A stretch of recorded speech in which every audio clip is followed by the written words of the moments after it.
products.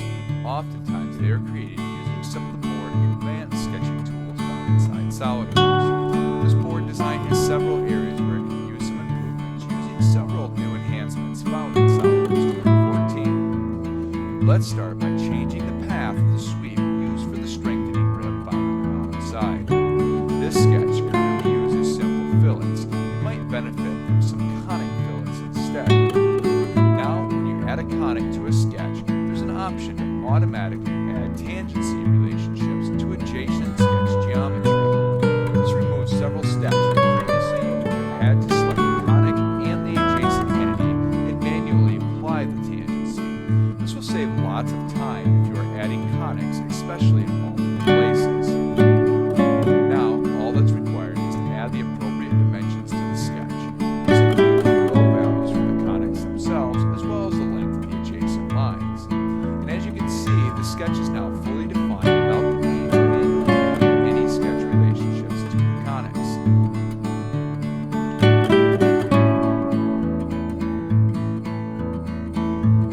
We'll do that to the sketch profile used in the same feature. Like before, remove the existing rib. And again, adding the conic is easy as the sketch relationships are added automatically. And again, all that's needed is to add the row value, and in this case, remove the sketch geometry by simply snapping it into place. Now, when we close this sketch, you can see that all of the geometry in this part has been updated with new, more desirable conics in place of the previous geometry. This is just another example of the power of parametric modeling, of which you'll definitely see some more.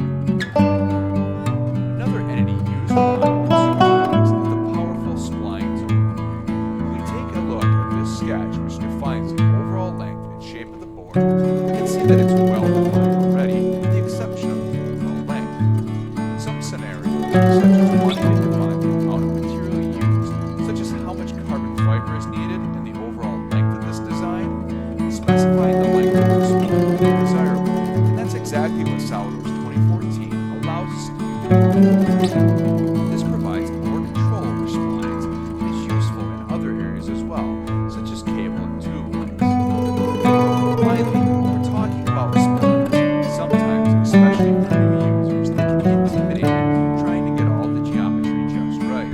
Controlling the inflection and maintaining a smooth profile require proper definition of spline points, such as this spline here. SolidWorks 2014 introduces a completely new spline tool that removes all these concerns, called the style spline. Instead of individual spline points, which need to have the curvature and magnitude controlled, they're simply placed with construction lines. These lines can then be further defined using simple and familiar sketch relationships and dimensions all users are familiar with. As all the required relationships and dimensions are added, it becomes fully defined quite easily also, letting us know it will be fully controlled by any upstream design changes. If we take a look at the curvature of this style spline, we can see without any extra effort, every bend is smooth with minimal inflection. Finally, we would like to update this feature and all downstream features to utilize this new style spline as opposed to the previous spline. Replace Sketch Entity now makes this possible. All that's needed is to select the entity which you would like to replace and then the entity to replace it with. There's even the choice to keep the previous geometry as a construction entity or delete it completely. Now, when the sketch is closed, not only does this feature update, all downstream dependent features also now reference this new spline and update with zero effort.